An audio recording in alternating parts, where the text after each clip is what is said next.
What's up everyone? This is BigPowner, and this video is going to help you start learning what is making maps hard or easy. And it's more than just, the tier of the map and, how good or bad the layout of the map is. Um, you have to take a proactive approach to this, and the reason why is because every build has its own weaknesses. And I'm going to give some examples so you understand what I'm saying, but I can't tell you what every single possible build is going to be weak or strong against. I can give you some general idea of major mods that make it more difficult or more easy for you to play. When is this really a big factor? This is really a big factor the the weaker your character or your gear is. So obviously, the end goal is to be able to chisel Alkval and hope we hit extra mods on the map and we wind up with this huge, long, crazy mod map. And that is basically a point where like your build is so strong, you can play everything, or there's like one thing that's going to counter your build and make it completely unplayable, like for instance elemental reflect on an elemental character. I've shown you how to solve that issue, but we're using it as an example. That's when you want to start chisel alk volleying. But getting to that point, for instance, leveling a new character, or maybe your gear isn't super good, and sometimes you find maps just like crazy hard, and you're like, why is this so hard? This is a tier 14, or say this is a tier 10, and I'm used to doing tier 12s. Why am I struggling on this tier 10? It's the mods on the map. I'm going to give you an example, or I'm going to give you several examples. So we have a group of maps here. We have this one. It's got a lot of mods on it. We've got another tier 14 here. It's got less mods on it. And then we have 3 tier 16 maps. These are just random ones that I just alked for an example on the video. We wound up with some random maps. So, I'm playing a minor build. So I have 3 maps. They're all tier 16, and, someone might think, they're all going to be the same difficulty if they were the same map, specifically. Um, that's completely wrong. So we can have a map that has less mods on it, and it's harder than a map with more mods. Why is this? This map, how hard would this map be? Obviously we see more monster life, um, and you might think, well, that in general sucks. Well, it doesn't suck for every build, because the thing is monster life actually determines XP gains. So if I have a really, really high damage build, monster life is actually a good roll if I'm trying to gain experience. But what else is on here? Is this a really good map for me, or is this a really bad map for my build? I have really high damage, so, and, I'm not as good at clearing, so and I'm trying to level, so the extra monster life is actually really good for me because I hit really hard, but I'm not as efficient at hitting everything in the map, so getting more XP per monster killed is going to be beneficial for me to level this character. What else is on here, though? Enfeeble. What does Enfeeble do? Well, the general sense is it makes our character weaker. I'm a caster, though. This is like a completely demoralizing mod for some builds. And I'm going to give you an example on this. Let's open this up. So, the example is going to be this. Look at my damage. I'm at display damage of 22,104. I hop into the map. I have to move. And my damage goes down. Why is that? Because I've been made weaker.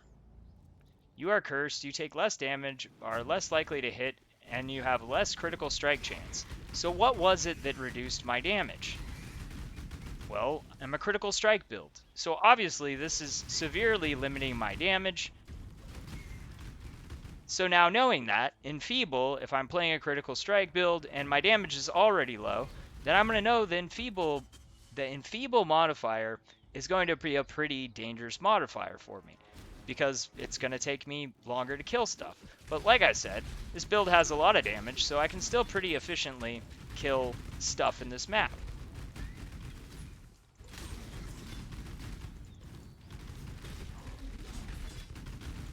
even with the extra life and the enfeeble, it's not that bad of a map. So looking at something like this, moving on to the next map, we have some stuff. They don't want to leave me alone. We have some stuff on this map. 23% more rare monsters. Rare monsters drop better stuff. This is a good mod pretty much all the time.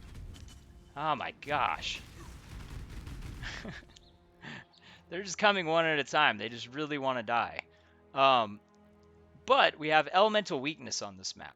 When is this going to be a major issue for me? If I'm right at my elemental cap, or if I'm even a little bit below it, or if I'm really below it, then it's going to really suck because it's going to make me take more elemental damage. How is this the absolutely worst?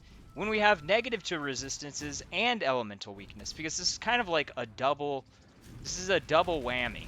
It's not only reducing our resistances, which, for instance, in the case of this character, I'm already low on one of my resistances. It's a new character, I'm changing around gear, and my resistances aren't perfect.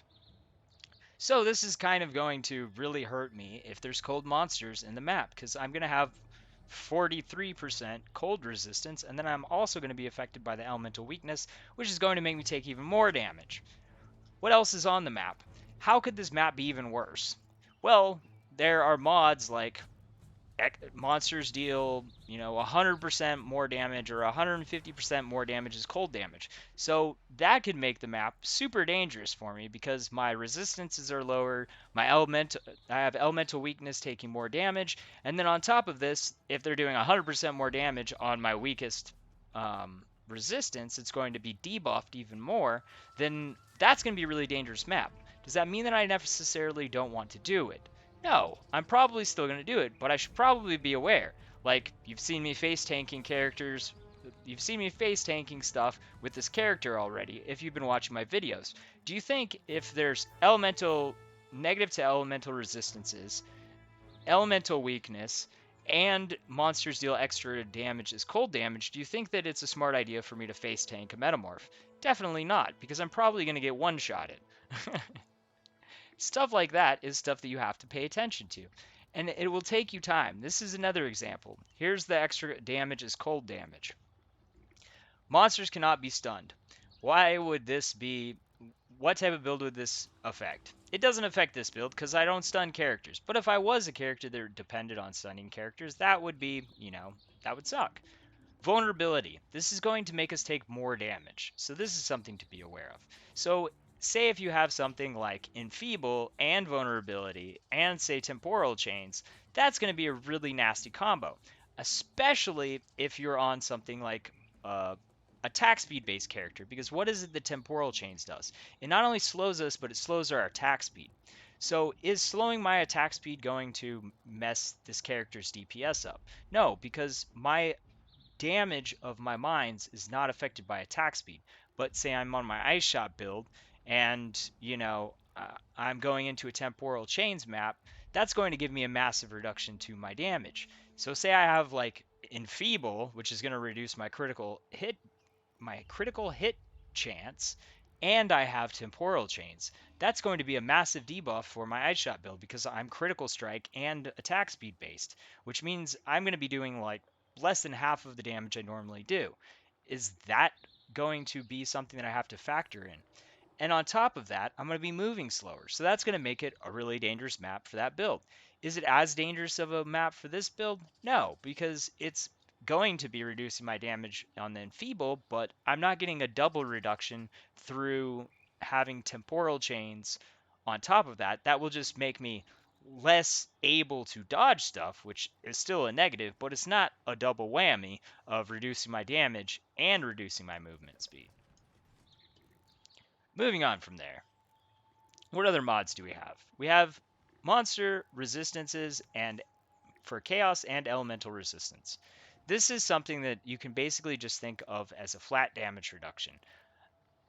If your character has a ton of penetration, this isn't as big of a factor, but the thing is with elemental penetration, when you have a lot of extra elemental penetration, all the monsters have a base resistance. So what happens is when you have over the amount of resistance penetration, you actually are doing more damage. Because what happens, like with your character, is say, I have this 54% cold resistance. What is this doing? This resistance, when it's in the positive, is reducing the damage.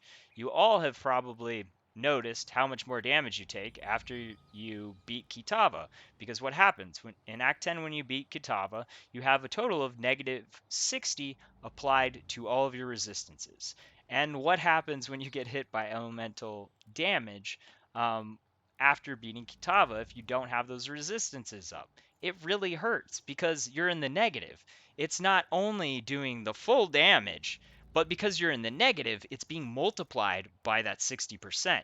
The same thing happens to monsters with elemental damage. If you penetrate past the 0 point, then it becomes a multiplier for your damage. So you may not realize it, but you could be doing multiplied damage. So that's the reason why in pretty much all of these builds, well, both of the builds that I've shown you guys, I recommend penetration and debuffs that take away resistances and things like that. And why is that? Because we want to be doing at least our full damage. And if we can, we want to be getting them into that negative zone so they take more damage. That is the reason for that. And that's how you have to think about added resistances to a map. Because the monsters already have quite a bit of resistances, especially the bosses. They buffed all of the resistances, armor, HP of the bosses this season. So there was already a flat increase. So if you have a 40% monster elemental resistance on a high tier map, you're probably fighting against a monster that has around like 100, well, I believe it's actually like 90% resistance. It's somewhere in there, like 90 to 100 if we were doing this map. So these are things that you have to be aware of. The other thing that this becomes a factor in is when you're fighting your metamorph bosses. This is something that I think a lot of people haven't really thought of or realized. Maybe they have. I don't know. But some people have told me that, sometimes the metamorph bosses really mess them up. We have to be really careful with what it is that we're selecting on our metamorphs. Sometimes we don't really have a choice because, say, I want to say eyes because they're the super rarest is one of the options, and maybe it has a modifier that kind of sucks, but what can I do with the rest of them? If there's a really bad modifier, like, say, in this map, another really bad modifier that wouldn't be bad for all maps is hexproof. So this is another debuff for me because what am I using? I'm using a curse, and almost every build is going to at least be using one curse.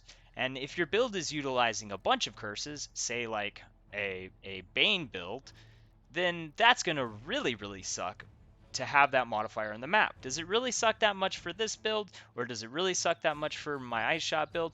Not really. I mean, it does take something away, but it doesn't cripple my build. Now, if it's countering one of my main skills, and the damage buff that I need to actually be able to do the map, then that's really going to hurt. So for some builds, it could be almost crippling. And these are the types of things that you have to think about when you're going into maps. Unless you're just in this mindset of I just want to get so strong that I don't have to worry about any of this stuff, then that's fine also. But for this season and every season after it, if you pay attention to things like this, it's going to make your life a lot easier and it's going to make your gaming time a lot more fun. The best advice that I have to give to people is this: you know when a map is way harder. So if you're playing a map and you're like, dang, I'm dying a lot, or man, it's taking me a really long time to kill these monsters, simply look at the modifiers on your map. You can do this just by hitting tab and it will bring up all of the modifiers. The only time this isn't going to work is on an unID'd map, which if you're early on and you're not in a place where you can just do every mod, you should probably be IDing the map so that you don't wind up in a map that you can't complete, or wind up dying and then realizing from your deaths that you can't complete it because you're going to lose experience and the map and you're going to waste time. So I hope that this video helps you guys to start learning the weaknesses of your builds and making it so that you have a lot more fun and a lot less deaths in your maps. Thanks for watching. Peace.